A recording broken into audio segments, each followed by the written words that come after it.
come once again to discuss things.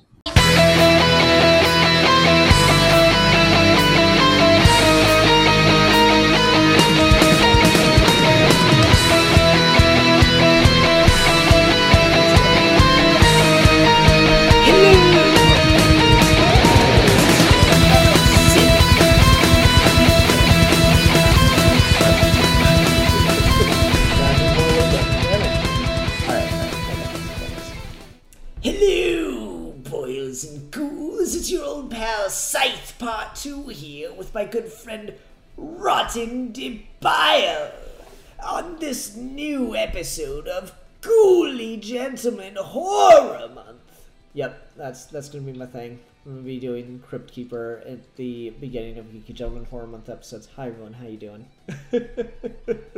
I like that. Thank you very much.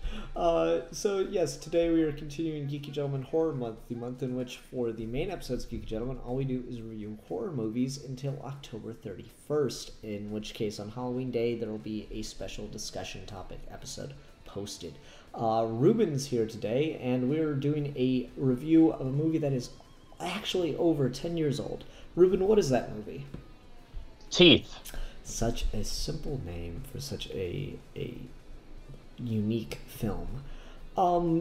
So I announced that we were doing this last week, and you said, "Oh man, I've heard of this." What was your knowledge of this movie before you went into it? The premise I knew about. Well, I knew of the that the idea of someone who has a vagina with teeth. That was all I knew. I didn't know about like the character and like what she goes through in the movie, but I knew about the premise of the movie. Mm-hmm. Yeah, and that's like kind of the thing that like makes this movie a little she's got a toothy vag. Like it's kind of like laughable, and then there's other stuff in this movie, and I don't necessarily know how I feel about it. But there's other stuff in this movie that is either way ahead of its time that makes it very relevant now, or is attempting to be smarter than it deserves to be with a premise like this and actually just comes off as offensive. And I'm not quite sure where it falls in that line. And I think just the fact that it is horror might be the fact that this is a horror film might just be the deciding factor that tips it one way or the other. So yeah, that's I've got interesting opinions on this film, but I just want to throw a disclaimer in this episode before we really start getting into it about how this is a movie that has a lot to do with the ideas of with just the subject matter of rape. There's arguably 2 to 3 rape scenes in this film, and they're pretty hard to watch.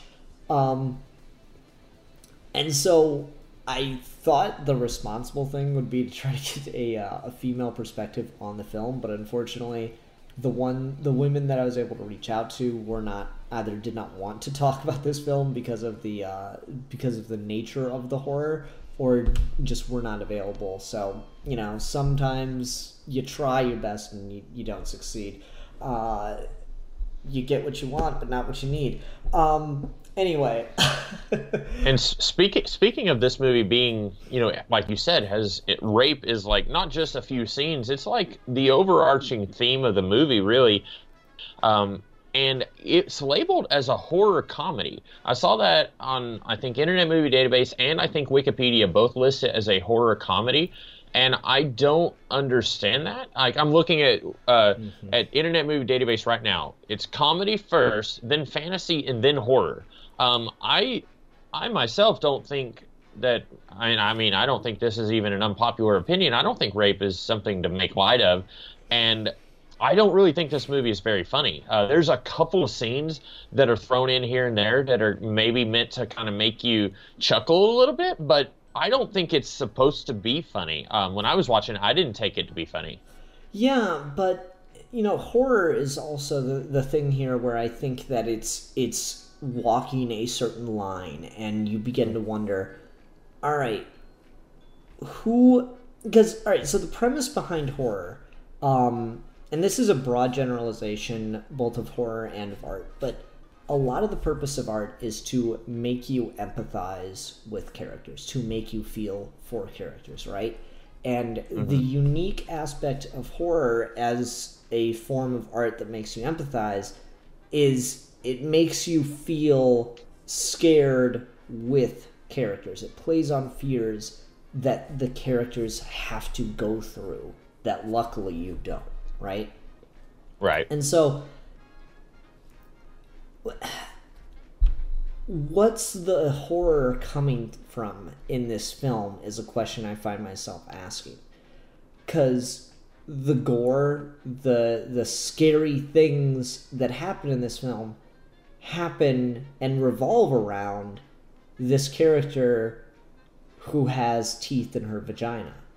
When the goriest, freakiest scenes in the movie come when she bites someone's dick off with her vagina, or her fingers, for that matter.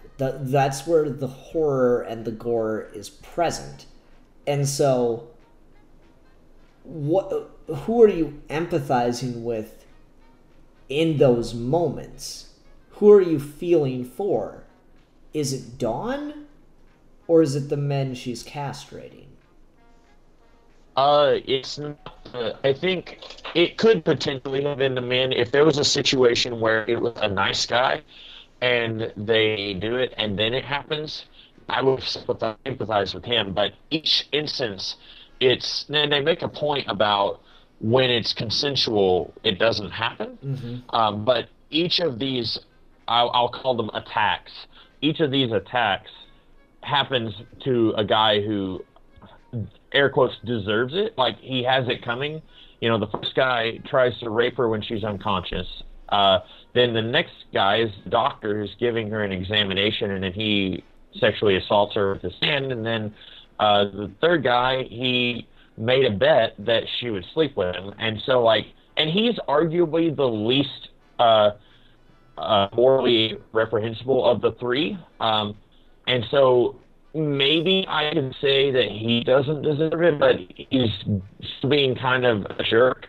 He's being a jerk. Ruben, you're cutting out a little bit. I don't know if you can do anything with your mic. Or move your... Do I sound... A little bit. I'm not sure what it is. The quality of it's just dropping really badly. Okay. So I think of the three, the guy that she she sleeps with twice, and she thinks he's a nice guy. He seems the least awful of them. Even he becomes almost cartoonishly not a bad guy, but just a guy that you would want to be around. And so I don't empathize with him, but I also don't. It's not as cathartic seeing it happen to him as it was the other characters in the movie, who were all truly evil. Yeah, I agree. And I think evil might be a strong word there, because I feel the strength of this movie is the people that victimize her are kind of just seem like average people. They don't seem evil, and I think the idea, the popular notion that rape is something that occurs by in dark alleys by evil people is kind of a misinterpretation of it that gives it more commonality, and people don't talk about the fact that usually rapists are people that the victim knows. So I feel like the word evil there might be misused, but I definitely see where you're coming from, and that tends to be what I think too. I think the moment of empathy, the moment of horror, is all shock and just natural aversion to gore, but the movie does a lot of legwork to try to make you see that these characters have earned it.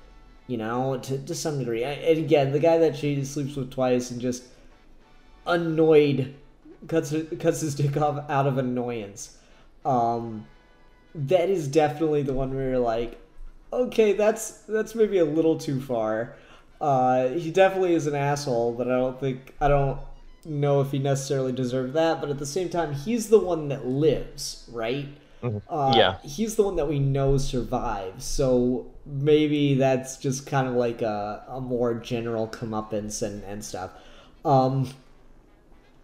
Because the reason I bring this question up is because I want to make sure that, because I certainly don't, but I was wondering if you got the impression that we're supposed to fear Dawn. And I don't know if, like, I don't know how the messaging of this movie works if we're meant to fear a victim of rape. I think that creates a weird messaging if that's the intent. But the more I think about this movie, the less I think that's the case.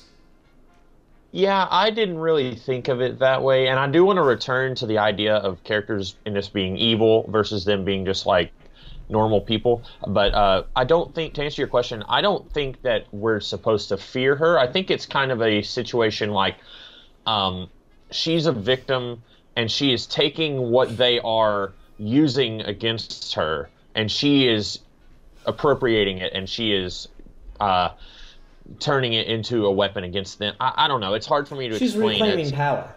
Yes, exactly. That's what I was wanting to say. And she is. You don't have anything to fear from her as long as you're like the guy who's using her, the third guy. As long as it's consensual and you're not a jerk, then you don't have anything to fear. And really the only reason they have anything to fear from her is if they are sexually assaulting her. And so like you said, she's reclaiming power, and I think that is a positive thing, but I could see maybe once you started to talk about it how it could be a dangerous slippery slope. Yeah, I don't know. It's definitely something that I think is worth it's not something that I necessarily think is there. I think you could maybe make an argument for, but I would, based on my interpretation of the film, it would have to be a really strong argument for me to say, no, you're misinterpreting things. Or for me to not say you're misinterpreting things. Because I feel the text proper and the subtext of the way things are shot, which is rarely something we talk about with horror movies, but I think the subtext of the way things are shot pretty definitively justifies her actions, and it's one of those weird horror movies where I have a hard time seeing this or thinking of this anywhere else, where the quote-unquote monster is also the hero. Yeah. And I even, we're watching this as a horror movie. You could almost look at this as like a weird, very, very out there superhero origin story. You're the X-Men fan, Ruben. She's got a mutation. Yeah, she gets like a superpower, and by the end of the movie, like there's that last scene where the guy gave her a ride, and then he's like, he won't let her out of his car. And by the way, he's probably the creepiest guy in the movie. But he won't let her out of his car, and he's like looking at her like, yeah, I want something in return. And then she kind of looks at the camera and smiles, and it's like, okay, this is like the start of her, and it's going to sound really weird, this is the start of her using her air quotes power like for good. Like, okay, if he's going to be preying on young women who don't want any of that, then I'm going to like take that away from him. And who knows, maybe after that incident, maybe she doesn't do it anymore. But that it almost feels like this is the origin for somebody like, in Robot Chicken, there was a sketch about the castrating vigilante. Like, this is the origin for that character, something like that. So it's definitely a horror movie, but I was watching it thinking, like, this has kind of the markings of, like, a superhero origin story. Yeah, to a degree. I can definitely see that. So I don't know. It's just, there's a lot of interesting ideas wrapped up in this, and that's why I tend to think it might be way ahead of its time, because it's suddenly a movie that is so much more relevant, particularly in the shadow of the Brett Kavanaugh hearings. Just for the record, we are recording this on October the 4th at 9:48 p.m. Eastern Standard Time, and the Senate seems poised to vote on Brett Kavanaugh's nomination to the Supreme Court, even after he was accused of rape by what's her name? Dr. Ford. I'm sorry, I'm a little tired of forgetting the names. But anyway, so like we have an accused rapist president, or accused sexual assaulting president, nominating an accused rapist Supreme Court justice, who's poised to be voted on by a primarily male body in the Senate. And so the conversation about protectionism of sexual assault, boys club nature of power in this country is kind of the backdrop for this review, and kind of what, in one way or another, put this movie back in my head, because I feel like a lot of that is there. A lot of the thoughts on sexual assault is there. Again, the people that rape her are people that she should be able to trust. A boy that she likes. Doctor. Mm-hmm. Her own stepbrother. And him as a case of rape is of course questionable, but because she initiates things there in order to get revenge on him. And he is the one character, like, when you made a good point that, like, at these, I do, obviously rape is just inexcusable in any situation, but like you said, these are people she knows and should be able to trust, like a doctor who is misusing his position, and then like two guys that she likes and thinks they're okay guys, and then finds out differently later. But then the stepbrother, I don't see him having any redeemable qualities in the entire movie. He allows his own mother to die while he's having sex with another girl, and then I don't know. He just seems really just monstrous. Like, you called the air quotes monster, like, as a protagonist. I would say, like, not physically, but if there's any monster in this movie, it would be the stepbrother, I would think. No, I agree completely. They do a lot of legwork to just give you no level of empathy for him. Like, he sicks a dog on his own father. He's very misogynistic. Definitely. He treats his girlfriends like shit, refers to pretty much all women as bitches, refers to his own birth mother as a bitch, saying, I don't even remember that bitch. Sexualizes in an incestuous way his sister. It's weird. He is 100% creeper. And I don't entirely buy his motivation, and it's one of those things where they had, like, you don't have much of a climax to the movie if you changed it, but climax. That was unintended. But he says, why did you have to, like, because she is the daughter of the man, and then he's the son of the woman. No, other and way so around. Oh, it is? Mm-hmm.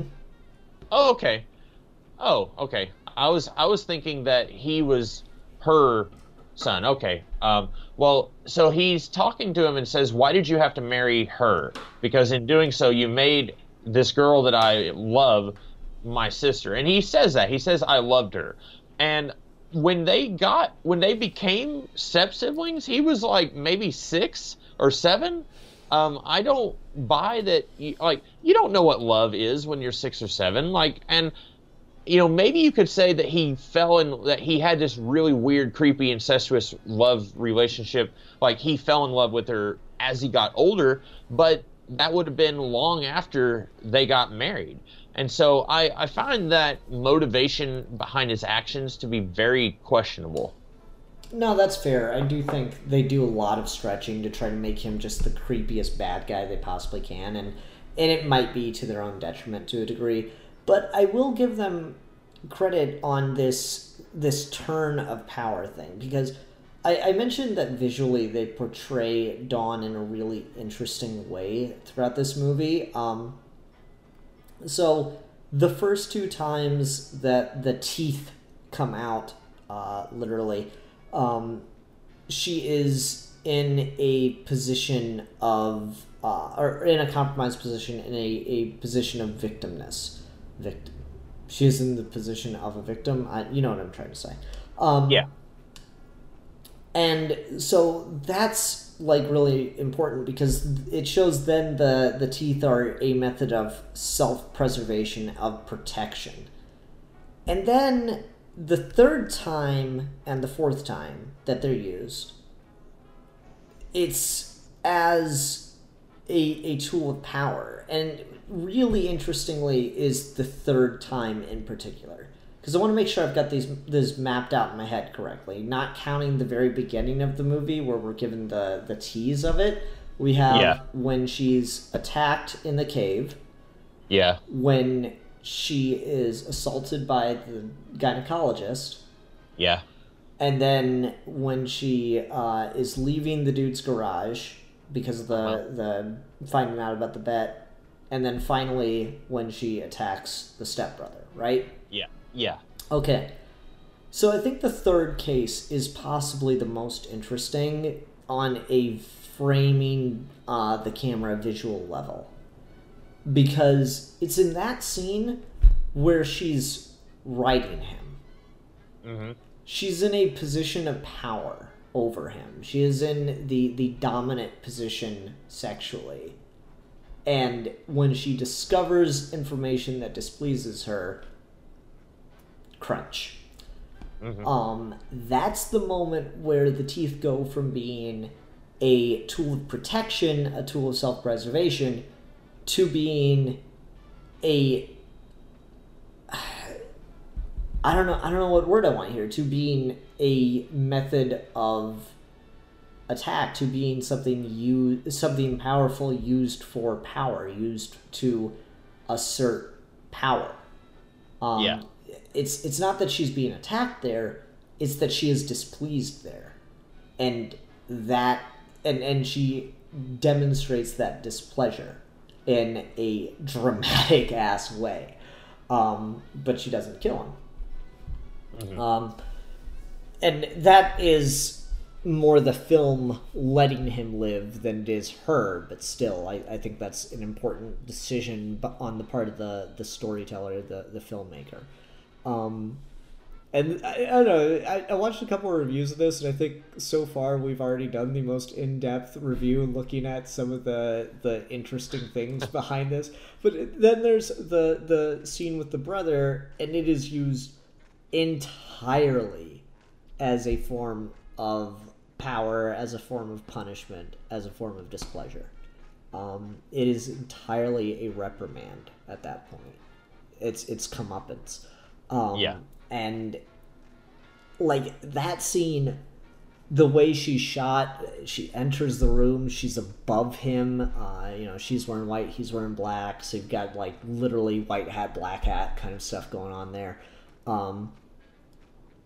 She initiates, he's seen as inferior, she starts to take a position of dominance, he attempts to subvert that, she re-subverts that, and even though he is in a position above her, she is dictating the sequence of events.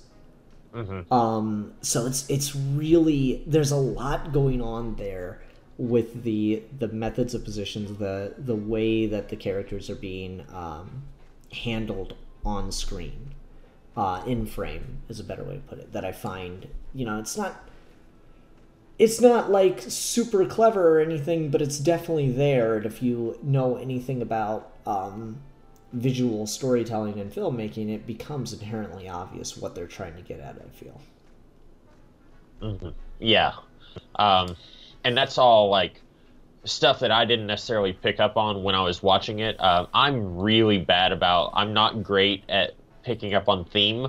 It takes multiple viewings of a movie for me to really say like, oh, Batman Begins is about fear. Okay. Or to pick an example that's like actually pretty obvious, but like you're spot on. Like all that stuff as you were mentioning it, I was like, oh yeah, that makes a lot of sense. Thank you. Yeah, so like I see that stuff, and I think that it's very intentionally starting to shift the narrative away from, or begins the narrative as a form of protectionism, and then shifts it to a form of empowerment, and I think that's interesting, and kind of what makes this movie work on a horror level is you're not afraid of a powerful woman, you're not afraid of a toothy vagina.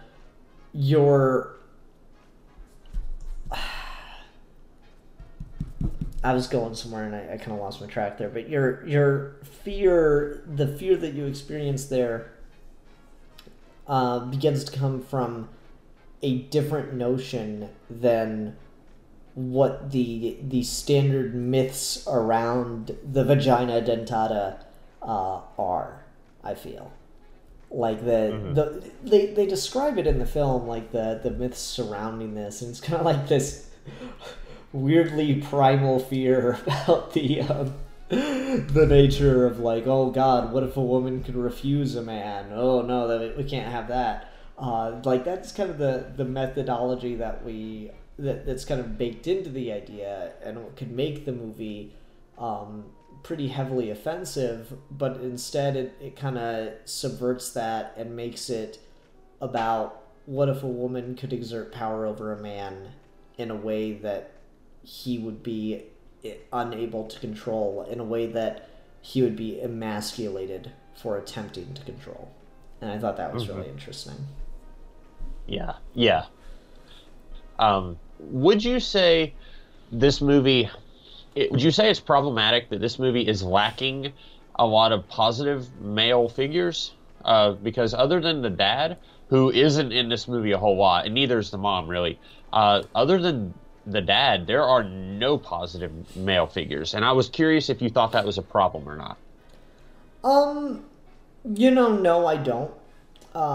Like, it's not that they're not... there are males in here who are not evil, but they're definitely disinterested. Or just secondary characters that don't really have much meaning or impact at all. So I definitely don't think that there's any attempt to show positive male representation. And I think this is entirely meant to be a movie about female empowerment in just a really strange-ass way. In a way that you definitely, I don't think initially would expect. Like I said, I mentioned this movie was what we're going to be talking about. You said, oh man, I've heard of that.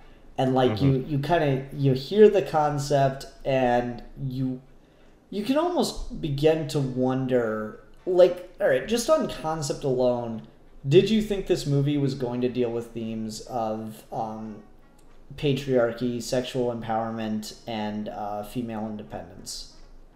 No. I figured it was just going to be, like, a whole lot of, like, discussing, like, I figured it would be a lot more graphic. And we do see some dismembered penises, but I figured it would be even more graphic, like showing the teeth and everything. I did not know that it would be dealt with in this way. Mm-hmm. And that's the thing for me that kind of sends it over the edge, and I kind of tend to think it's a bit underrated, because it seems like it's going to kind of just be a novel, like, no one's done this kind of horror movie, like, I don't know, fucking Killer Clowns from Outer Space or some shit. And it's really not. There's a lot more thought put into this than I think most people would realize. I think there's a lot of arguments to make. Like, just from the beginning, the notion that she's part of this abstinence program, I found like to be a really, really interesting dynamic. Because the kind of character she is at the beginning of the movie versus who she is at the end of the movie is really interesting. But also, she gains self-empowerment because I think the movie makes a pretty strong case that the kind of sexual rejection that she has in the beginning of the movie is a result of patriarchy. Particularly what comes to mind is the example of when they all open up the textbook to the diagram of the vagina and it's just a gold sticker on the page. And like everyone's like, oh my god, are you serious? And she's perfectly okay with it. And she's like, I think I can explain it. You see, it's because as women, or as girls, we're naturally more, what was the word she used? Reserved, private, something like that. Like, that's a very, I don't know if regressive's the right word. Vocabulary is hard, Ruben. I should take more vocabulary classes or something. You know the attitude I'm trying to get at, though. It's a very censoring kind of viewpoint. It's an idea that the female body is something to be ashamed of, whereas the male body is just whatever. It's fine. Like, of course, everyone should know what a penis looks like, but oh no, we've gotta hide what a vagina would look like. No, we can't have that.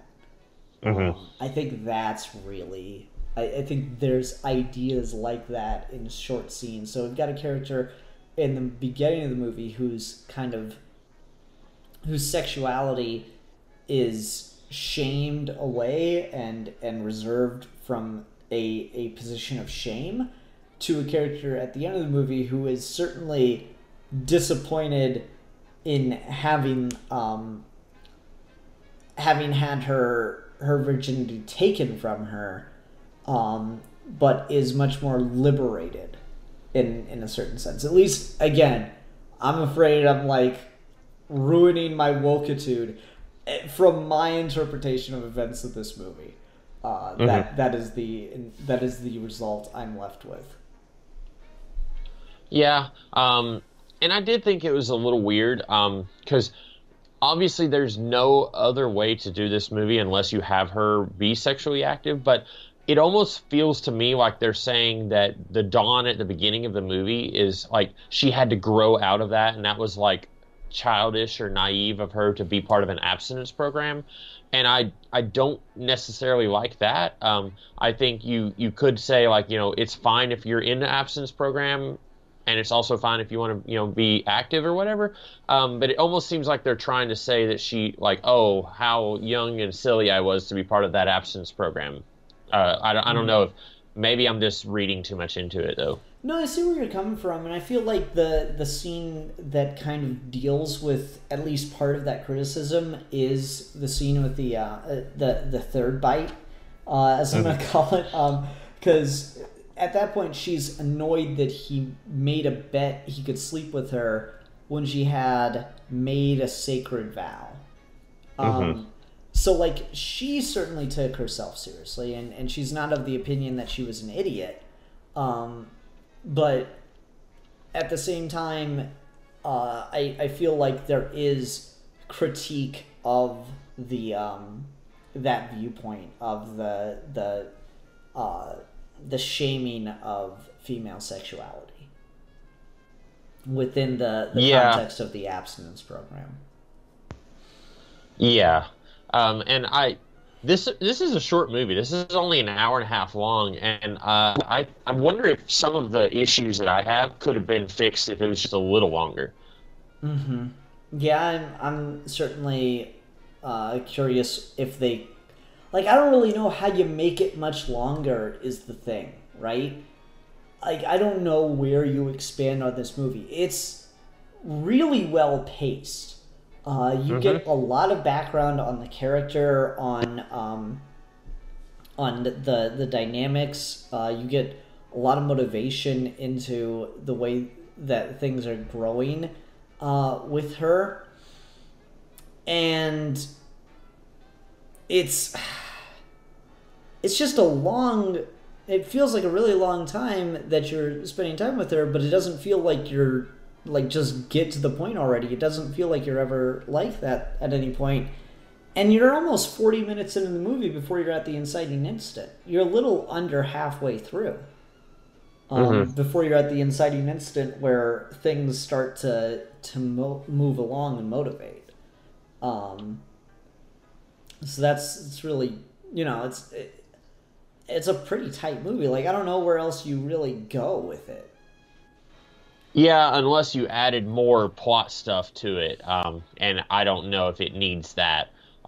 So I guess I was just thinking more thematically. It seemed like at times I wanted more, and wasn't really sure what the movie was trying to say, or if I was misreading it, or if I was reading it correctly.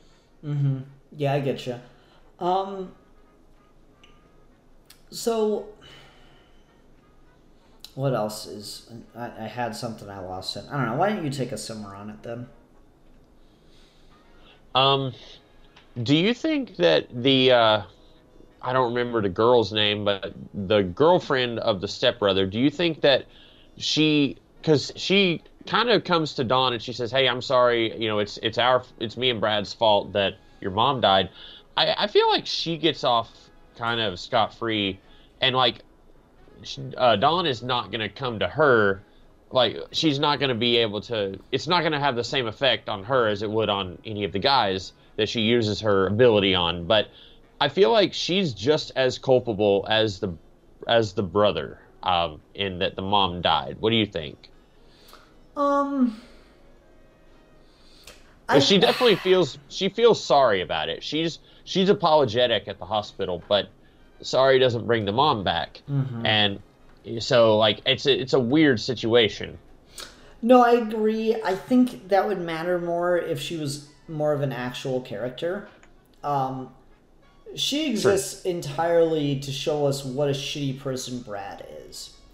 Like, she exists to show us all of Brad's, like, really awful dynamics, right? That he's very misogynistic, that he's... he literally tries to treat her like a dog at one point. Which was also very creepy. Yeah. And like, so she's... If she were an actual person, she would have more culpability in the death of the mother. If she were an actual character, yeah, sure. But she's not. She is a character there to inform Brad's character for the audience. Which... yeah, arguably has some sexist undertones and stuff, but, he gets his dick cut off, so what more do you want? Like, there's not much more that's I don't really know how you do anything more, enlightened. I don't know if I'd go with enlightened. More punishing and harsh against the patriarchy than literally castrating a sexist character. Right. I don't know what else you can really do to satisfy that particular itch. What I would also say the parents are both pretty much just like, they're not real characters. They're just like, the mom especially is just there so that we can feel bad for Dawn. Like, going back to saying this is kind of a superhero movie, a lot of not even superheroes in the heroic journey, the monomyth, Joseph Campbell, that's the guy. You've got to lose the parent for your hero to go on their quest. So, like, Luke Skywalker's aunt and uncle have to die, Spider-Man's uncle has to die, Harry Potter's parents have to die. Like, they have to lose that in order for them to go and have adventures. So the mom has to die to kick her into revenge mode in the final act of the movie. And beyond that, like, she's barely in it. The dad is barely in it. So I would say it's not just Brad's girlfriend. In a way, I would say Brad's girlfriend serves more of a purpose than the parents do. I don't know if I'd go that far. I'd say the parents serve a little bit more of a purpose because the father certainly gets to show how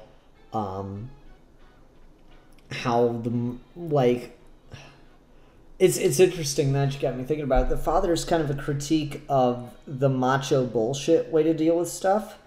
Like, he hits his son and yells at his son and tries to fight his son, but when you frame things in a super macho, toxic masculine way where whoever can beat whoever else up is the real man of the house kind of situation, then you just leave the room for might makes right. And so even though this kid is fucking evil, since he can beat up his dad and sick a dog on him, doesn't matter.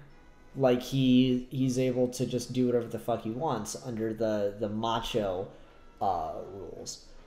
So Dawn coming in and ruining something for him, namely sex, both the act of and the future prospect of, should he survive, really it inverts that. So the dad is there to inform Brad and Dawn's character arcs, and the themes of the movie. The mom's there to motivate Dawn. You're definitely right, and she's barely in it. Beyond that, it's kind of ridiculous how little she's in this movie. She's probably got, like, including her dead body scene, probably has literal seconds of screen time, maybe like a minute and a half. Yeah. It's kind of crazy. I think counting the dead body scene, there are 3 scenes with her. There's the very beginning, the flashback, or the scene where they're kids, and then there's where she's on the bed coughing and Dawn, is hugging her, and then there's her dead. And her in the hallway. Right. Which I guess by that point she's already dead, maybe? No, because she's barely alive at that point. Okay. That's when they have to rush her to the hospital and everything. I don't know. There's very little screen time for a lot of the peripheral characters. Like, the friend characters that introduce her to Toby, they're not characters. What the fuck are their names? I know the rapist more than I know her friends. And I guess that's what you were asking, like, what would you do to, like, add more plot? I guess just give more to the side characters. Like, I know this is a movie about her sexual awakening and then using that and reclaiming that to, make right wrongs and stuff. But you could definitely do more with her through the side characters, I think. Like the friends, you could have a scene where the friends say, "Hey, where's your purity ring? Like, are you not part of this abstinence program anymore?" And maybe, kind of shine some light on her, like, growing out of that, if that's what they're doing, by having a conversation with her friends. Yeah, I think that could actually work now that you mention it. I think the best place for that would have been post her breakdown at the speech. The cave? No, at the speech. Oh, okay, yeah. Because there's that whole scene where she's like, "I'm come here today to talk to you about purity, which I could have done yesterday, but now I can't because I'm not pure." And she's like, and the kids are like chanting at her, and I really like that scene because it kind of demonstrates some of the indoctrination of kind of the far right fundamentalist Christians. But that's an entirely different discussion, though. This movie does touch on a little bit, and I appreciated that. I was thinking that was kind of in her head. Like, I don't know if you've seen the original Carrie movie, but when the attack happens on Carrie near the climax of the movie, she's imagining that everyone in the school is laughing at her, but really they're not. And I was kind of imagining that this was kind of like that, where she's like, it's more in her head and that the kids are not actually chanting, but I could be wrong. Maybe if there was anything else like that made it explicit that it's in her head. Because the only other thing that's even remotely like that is her dreaming about Toby after he's dead. Yeah. And admittedly, they're close to each other in the runtime of the film, but she's alone in one scene and she's very much not in the other, is the only kind of argument I have. I interpreted that very literally. But to the wider point, that scene probably would have been a good moment for it, because that's where she is literally traumatized by the rape. They do, I think, a really good job of showing just the disorientation of a character at that point. Yeah. Or of a person at that point, of a survivor. She doesn't really know how to process it. Like, she wakes up the next morning and tears all the pretty things off her wall, and she's blaming herself, which I found really, really interesting. Like, it's not that... She's like, I can't talk to you about that because it was taken from me or something. She acts like she had a lot to do with it. And certainly,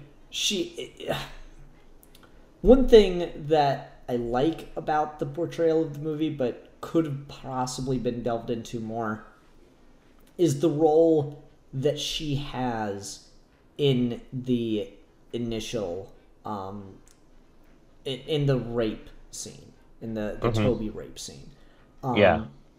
Because she's clearly horny. She is clearly a teenage girl experiencing sexual awakening. She's fantasizing about Toby. She tells him that's what she's thinking, blah, blah, blah, blah. She's like, hey, I brought my bathing suit. They go in the water together, all that stuff. That's all very much there. She is a willing participant in the making out and the swimming together stuff.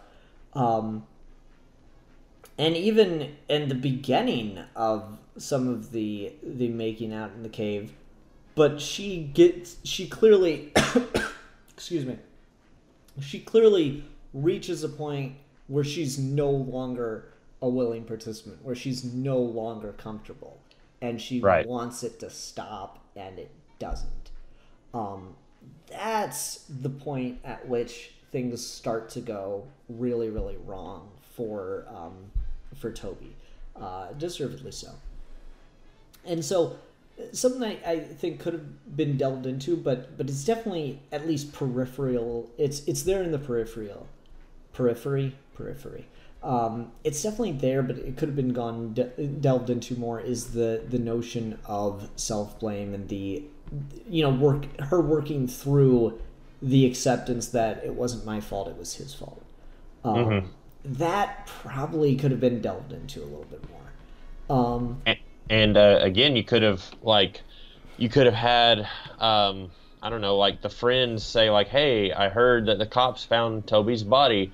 And then it's like, so-and-so in my 5th period class said that like Toby was not that great of a guy or something. I don't know. That would be tough to do, but I think it could have been done. Yeah, that's fair. So we've talked a lot about the Toby scene, and we also talked about how the third bite is maybe a little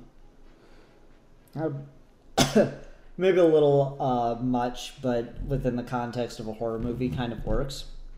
But do you think that the guy that the third bite guy, what do you think of the scene of quote unquote consensual sex that they have before that? Not the scene of her running over and initiating the sexual encounter that results in the third bite, but the one that occurred the night before. I thought it happened a little soon. Like, it was a little sudden, because up until that point, she's still as into the abstinence thing as possible in her scenario, and she's like traumatized. And I almost, for a minute, because she's in the bathtub and he gives her a pill, he said that my mom takes this to calm her nerves. I almost thought maybe he was like trying to roofie her. And I think that he kind of is, because like she's walking out of the tub and she's kind of stumbling on her feet a little bit. She straight passes out on the bed with him and wakes up being massaged and they're fingered both... basically. And fingered. She's having her breast played with, stuff like that. It's very much a because something that's not talked about enough with the idea of alcohol in sexual encounters or other substances, drugs, whatever, in sexual encounters is the notion of it restrains. So like we definitely get consent in that scene. She definitely says, I want this. but her judgment is incredibly impaired. Like, she spills that champagne glass all over herself. Her judgment's incredibly impaired there, and I don't know, I think that scene, and I can't believe I didn't think to bring this up earlier, but I think that scene is definitely it's arguable that that's a case of sexual assault too. Yeah. And I didn't think about that either, because she doesn't bite him until later. And so I was thinking about what was happening just in that scene where he gets the phone call from his friend and reveals that he had to bet. Yeah, I was completely forgetting about his behavior earlier, which is subtle for this movie. And once you think about it, it's like, yeah, there is sexual assault going on there. And I don't know. I mean, he gets punished for it later, but it happens in two separate scenes, so it's kind of easier to forget about it, I guess. Well, what's really interesting is he gets punished when she initiates it willingly after the fact, right? Like, he kind of is all proud of himself. He's like, oh yeah, I'm fucking vagina dentata conqueror shit. He's quite cocky, at that point, and very much less so afterwards. But he's quite cocky at that point because of how well he did, quote unquote. And ultimately, she is excited, enthusiastic to go over there and start having sex with him. She says right to his face, "You are my hero," and so that creates another dimension to the idea of the restraining forces of psychoactives, drugs, drinks, stuff like that. The sense of what that does to consent, and it definitely makes it messier, if nothing else. It makes it much harder to comprehend. The best bet is to just always say, no, just no. A yes while drunk is still a no. But yeah, it's definitely there, and so I wonder if that's a case of, because the movie seems pretty smart about this stuff. It seems pretty aware of itself and the decisions it's making. So I don't feel like I'm tempted to say maybe that's just a lapse in judgment on the part of the screenwriter. Maybe that's just them not considering this particular side of sexual assault carefully enough. But I think the movie's smarter than that. And so I'm tempted to say it's trying to show how confusing and how murky navigating this kind of stuff is. I think that's the message it's trying to convey there. But that one would definitely require some more thought just on that scene in particular. And like you said, like it could be confusing for somebody who is uninformed, or is maybe not even uninformed, but they're just new to this. They're exploring it for the first time, and like you said, like she blames herself, and that's something, unfortunately, I imagine a lot of survivors do, and so she might not entirely understand that what he's doing is wrong, maybe, if she knew about it, which I don't think she does. No, I agree. I think it's crazy to go back and look at a lot of 80s, 90s, early 2000s films that deal with, particularly with teenagers, and just how much they normalize the idea that you go to parties, you get people drunk, you have sex with them. And it's normal and perfectly fine. And once again, we're talking about this, where a man who's been nominated to the Supreme Court went to a party, got drunk with someone, and is now accused of sexually assaulting them. This is this is the background for this conversation, and so that's definitely something to really, really chew on and think about. Chew on.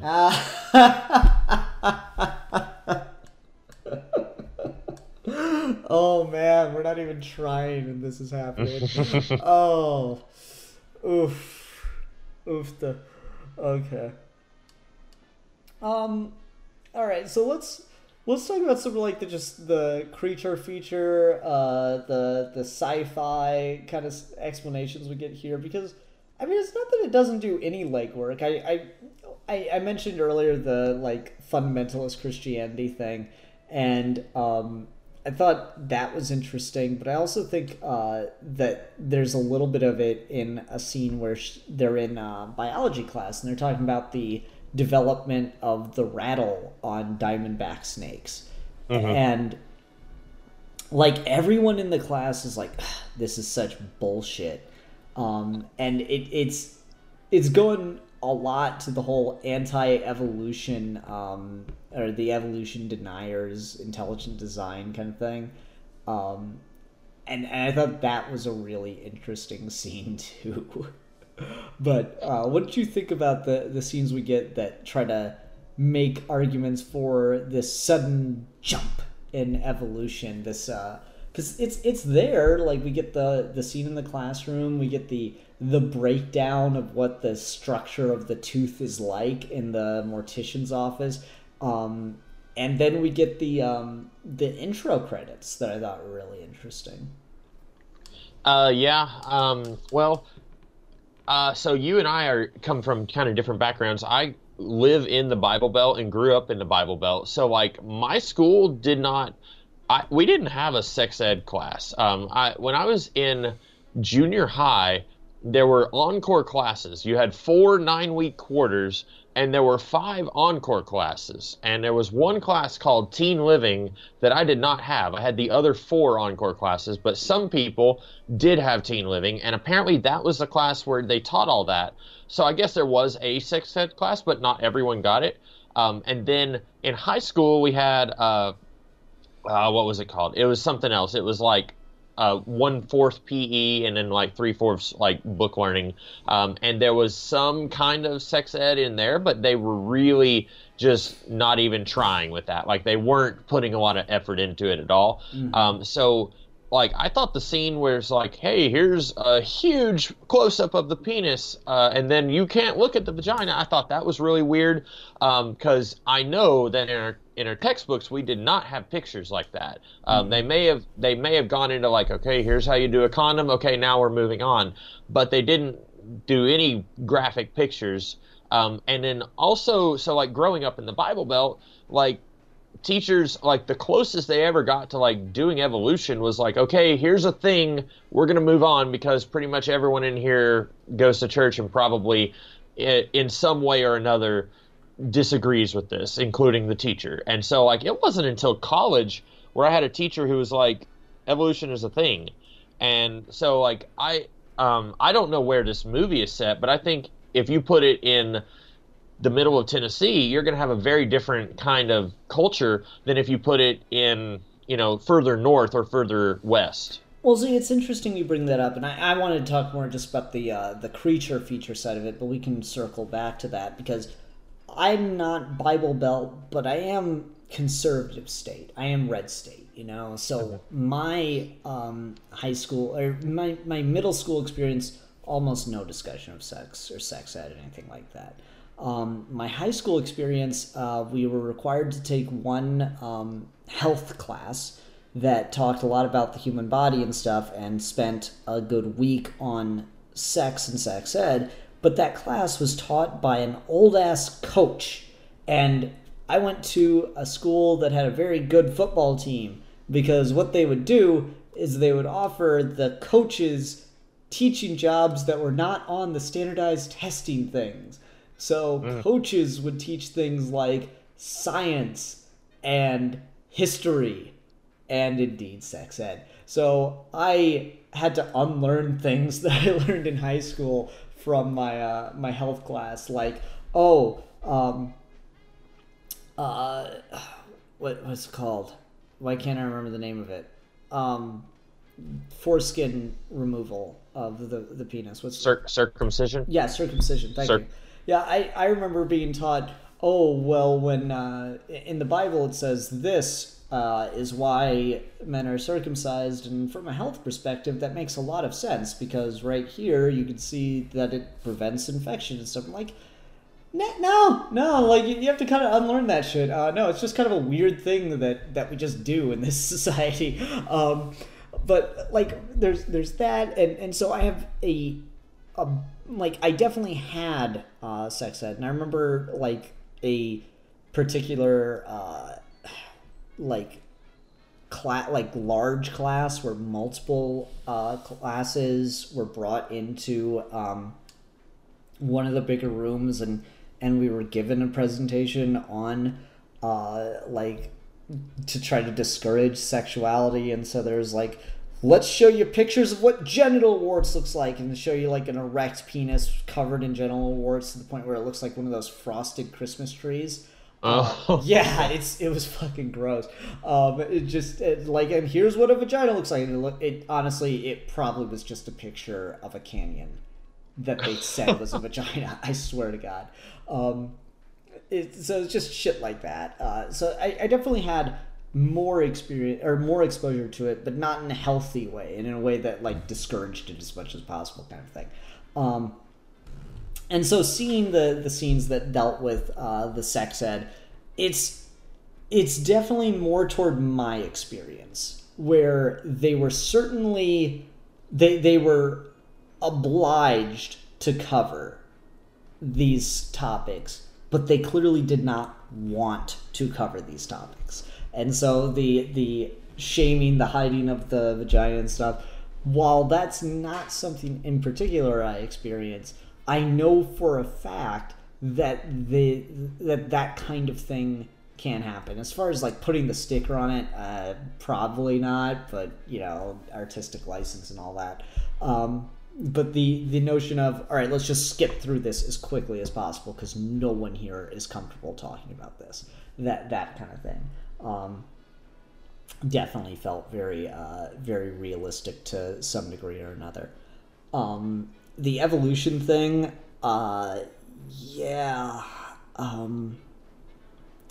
took biology all throughout high school, and we talked about evolution, but just in like the why can't I remember his fucking name with the P's? Was it Mendel? Yes, thank you. Mendelian genetics, and just really basic stuff. One time in biology class, we were watching a video because the teacher was pathetic. And it said, like, this child has red hair, even though neither of his parents do, but his grandmother does. Why do you think that is? And I was not paying any goddamn attention, so the teacher paused the video and called on me and asked the same question. It's like, Ian, why is this? I'm like, why does this kid have red hair? I'm like, I don't know, the mailman did. So yeah, like I experienced teaching on evolution in high school and middle school, but not like the proper Darwinian sense of it, just like real general genetics kind of thing. So yeah, like you and I have similar backgrounds there. It sounds like yours was a little more restrictive than mine, but you're further south, so that'll do it. And I don't know, the portrayal of that kind of stuff in the film felt pretty genuine. I didn't feel anything in that scene was in those scenes was super hard to buy. It felt reasonably genuine to me. Yeah. And that's always something that's in any movie that's set in a high school setting. I always, almost 9 times out of 10, I would say even more than that, I'm always finding it incredibly hard. Like, that's not what a high school is like. Like, high school was definitely a culture shock for me. Like, going from junior high to high school was very, very shocking for me, but it was nothing like what movies and TV portrays it like. But this movie doesn't spend a whole lot of time in the high school setting, so what we did get, I found it, like you said, it wasn't, like, incredibly hard to believe.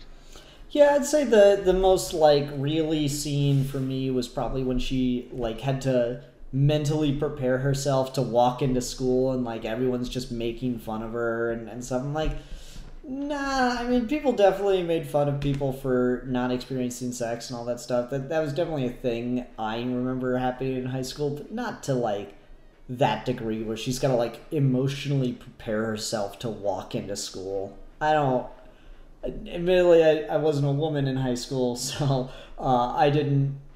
That's not something I recall seeing or experiencing myself to any degree. So take that. Well, and I should say, I don't remember my high school having an abstinence program like this where it's like people giving speeches. I remember signing a poster thing where it was like, if you sign this poster, you're making a promise. And I remember a lot of people signing that poster, and I signed it, but I don't remember nobody cared. Like, no one was like, oh, look at this loser signing the poster. Like, I don't think there was any discussion about it after the fact.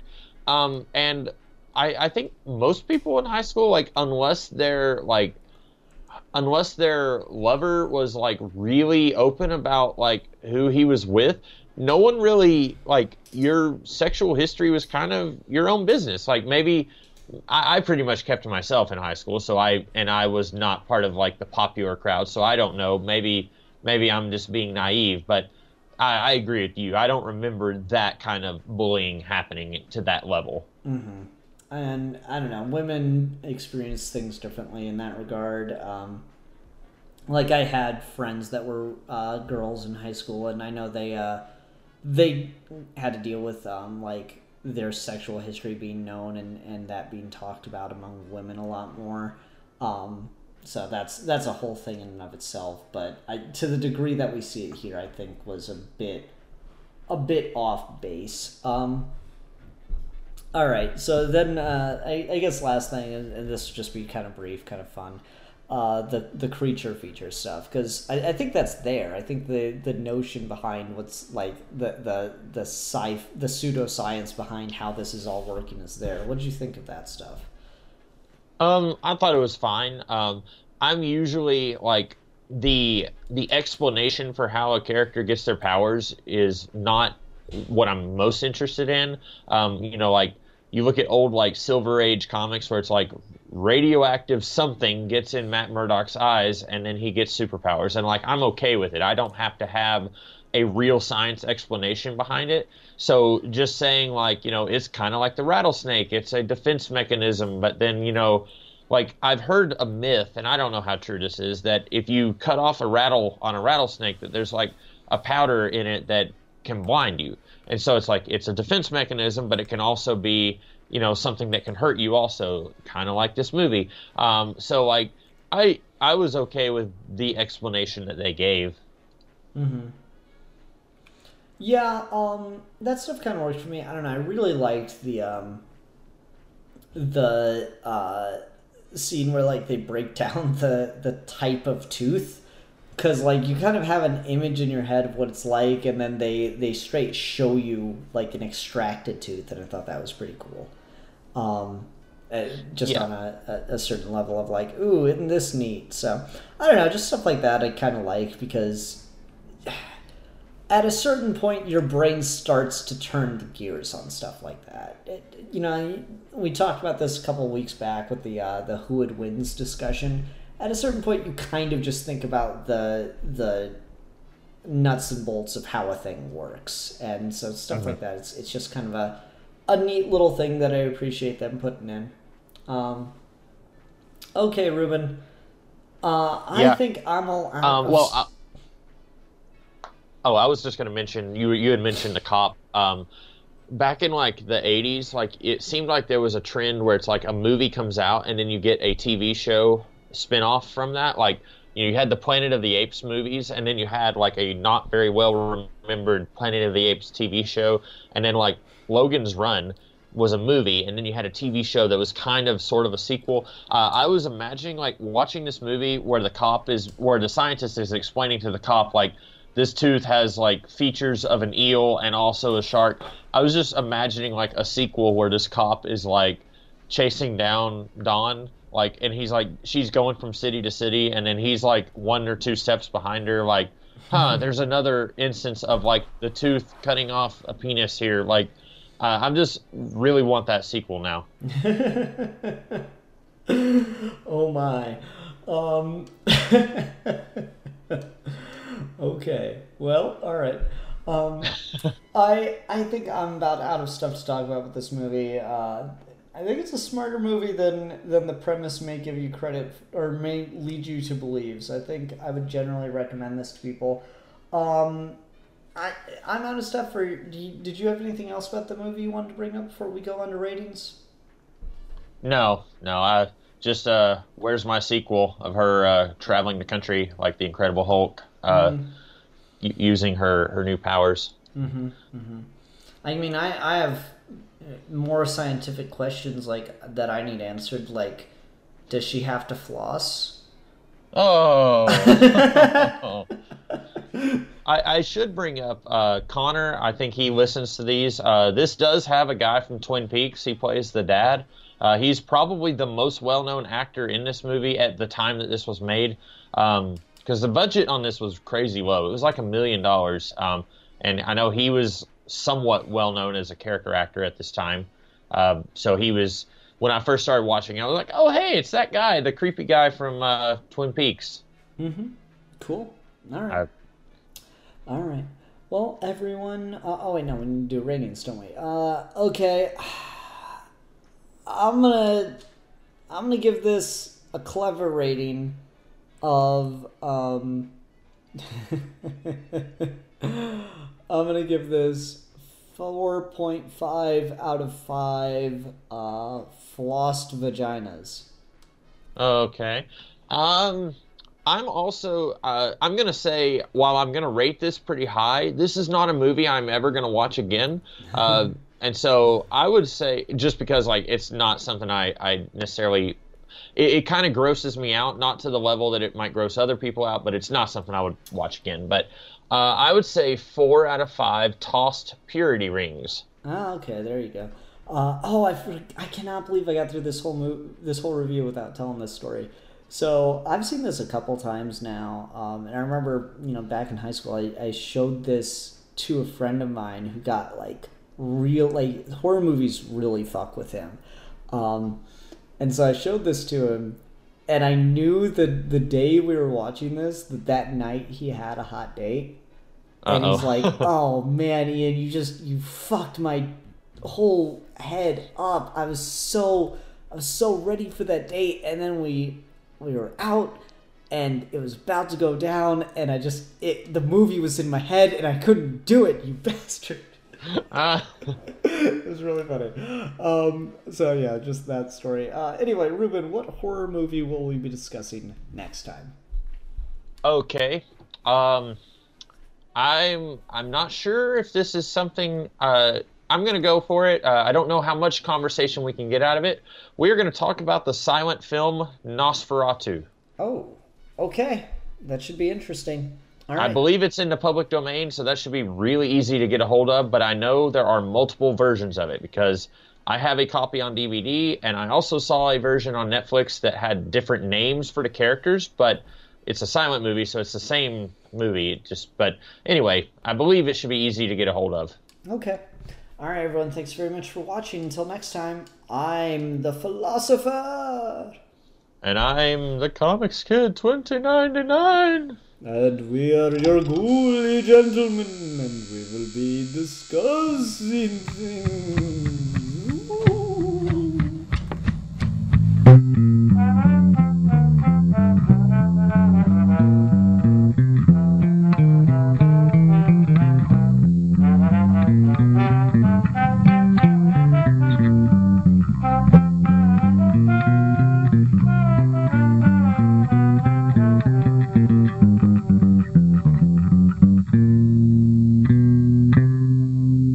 Ha ha ha